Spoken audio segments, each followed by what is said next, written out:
Hi there, Janet Fritz here for Galaxy Girl Creations. Welcome to my channel and welcome to Off the Board, which is a series that Crystal Barrett over at Pineapple Paper started. We're using Pinterest pins to inspire our layouts all month long in July.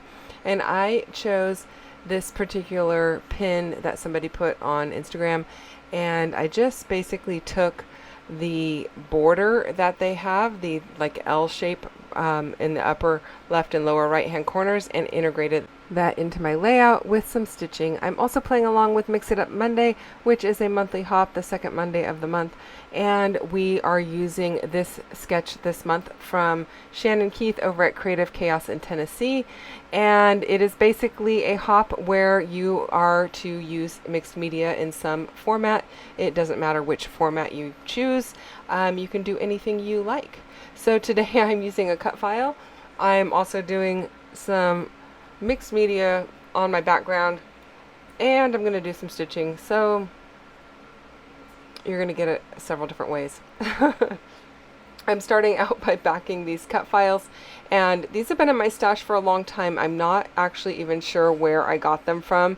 I just have a binder that has page protectors in it and a sheet of paper in each one, and then I just slide the cut files in the front or the back of the paper so I can see them, and I can flip through and pull out whichever one I feel like I want to use. And it's been a while since I've actually pulled out my binder, so as I was going through looking for this, I found a couple other things, so you're going to probably see cut files here and there. And we are also getting ready to do 31 Days of Cut Files in August. If you're not sure what that is, there's a Facebook group for that, but again, I'll put the links for the Facebook group for this, and the playlist for Off the Board for everyone playing along, and the list of people playing along for Mix It Up Monday. Everything will be down below for you, so you can find that, as well as the products that I am using today if they are available.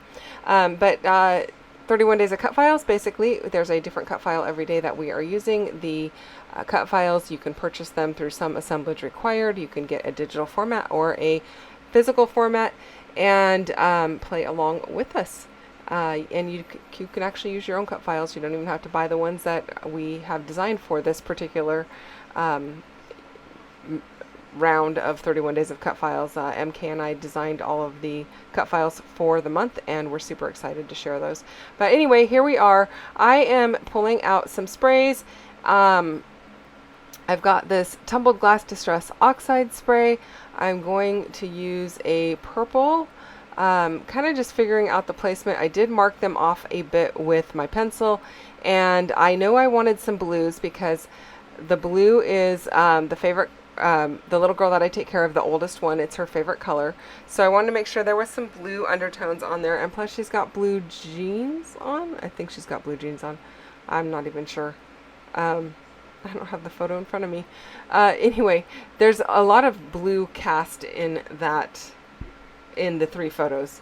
I'm not even sure that it was her jeans, but there's also purple because I know she's wearing a purple shirt in that photo, in all three photos. And so I am adding some purple, and I'm using some Villainous Potion Distress Oxide spray, as well as some Laidback Lilac Dylusions Shimmer spray. I will hold those up to the camera in just a bit here, but I'm really liking how this is looking. I did kind of just sprinkle some on like splatter, and then I added water and let it just kind of bloom out from there in those two, kind of the diagonal, the upper left and lower right.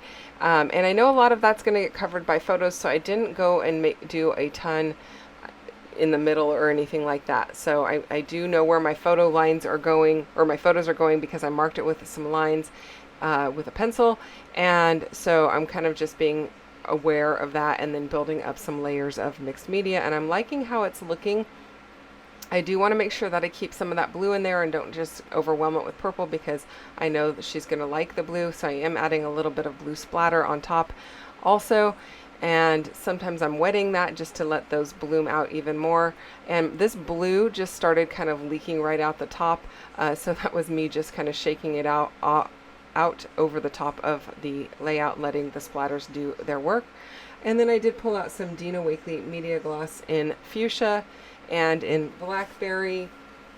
and in Orchid, and I just sprinkled those over as well.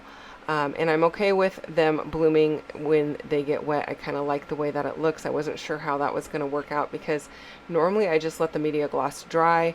I don't normally get it wet and activate it, and it does dry pretty quick because it's acrylic based.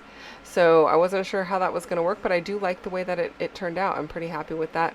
I am using Vicki Boutin mixed media paper for this because I knew I was going to be doing sprays and adding a lot of water and moving things around. I didn't want it to just soak up into some regular cardstock. I wanted something that was going to be a little thicker and act as a resist a bit, and then also it's going to allow that water to move things around rather than just kind of like soaking it all up.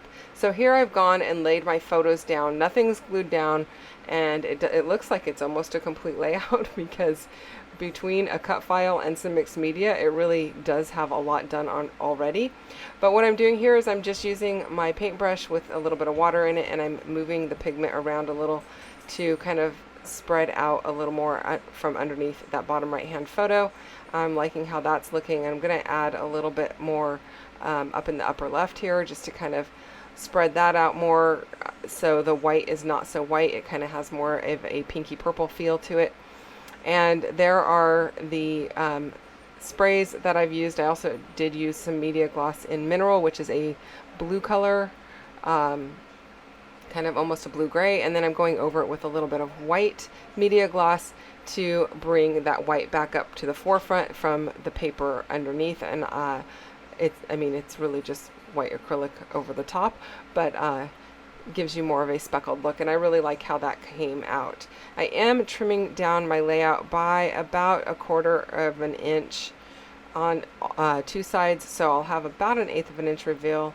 Maybe a slightly more. Sometimes I go a little bit bigger with these because I know my cut file is going to hang over the edge. And then I am using some ink to go around the edge just to give it a good border from behind that white paper, or to make it pop off that white paper even more. So I just used Catherine Pooler ink in Serenade, I believe, and now I'm just going to glue my paper down. I'm using liquid glue because I know that's going to hold the best. I could use my ATG, but there is a tiny bit of warping to the mixed media paper. Even though it's thick and holds up really well, it still does warp a tiny bit, so I want to make sure it's going to have a nice good hold. And then I'm going to use my T-square ruler just to kind of align my photos in a loose grid. It's not really a grid because there's only 3 photos, but if I were to add another photo up there, it would be. And then I wanted to make sure my cut file, I didn't have to trim it off the edge of my paper, so that is one reason I did back the entire thing with that white paper, and then that's allowing the flowers to kind of hang over the edge, and I'm liking how that is looking. Now you might be wondering where my stitching is. I haven't done that yet. I'm kind of waiting to the end to do it. Sometimes the stitching is something that you do at the beginning, and sometimes you do it at the end. In this case, I'm doing it at the end because I didn't want to unnecessarily stitch underneath where the flowers are in the upper right hand corner. And then I am using the stitching guides from Some Assemblage Required, and on one of them there is a wonky line, and that is what I'm following.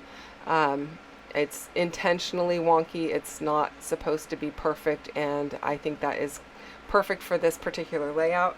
The photos are of the oldest one that I take care of during spring break. Her mom scheduled a day with her and then a separate day with her sister over her spring break to go and do something just special one-on-one with each other, and she took her to the zoo, and they got to see the koala exhibit, which the koalas are her favorite animal. So that is what this is about. And I am just going to call this Zoo Day, and I'm going to use some big thickers that are super old. I don't know if these are the root beer ones or what. I honestly didn't even look, but they're super old. I considered putting SF Zoo, which for San Francisco, but I wasn't super happy with the lowercase f and this this set does not have an uppercase F, so I just decided to call it Zoo Day rather than San Francisco or SF Zoo Day. They'll know where they're at. Also, I will leave a little bit of room for some writing on there, and then that'll be pretty much it. You can see my stitching. I didn't make you sit through watching all of it, but I really like the way that it ended up looking, and that was just inspired by that Pinterest pin that had that border kind of it really far inset into the layout, and I'm pretty happy with the way mine turned out. It's very different than my inspiration piece, but that's where the idea came from. So I'm just aligning my letters, and I'm just about done. Don't forget to check out everyone who's playing along with Off the Board and Mix It Up Monday. This is a super fun series. I really enjoyed the sketch that Shannon created for this, and I am looking forward to playing along again. This is the first time I've played along, and I'm really happy to have joined in this month because it was a really fun sketch, and I like the layout that I made from it. Thank you so much for watching. Come back and see me again real soon. You can leave any questions or comments down below. Hit that thumbs up if you enjoyed this one, and don't forget to subscribe. I'll see you soon. Bye-bye.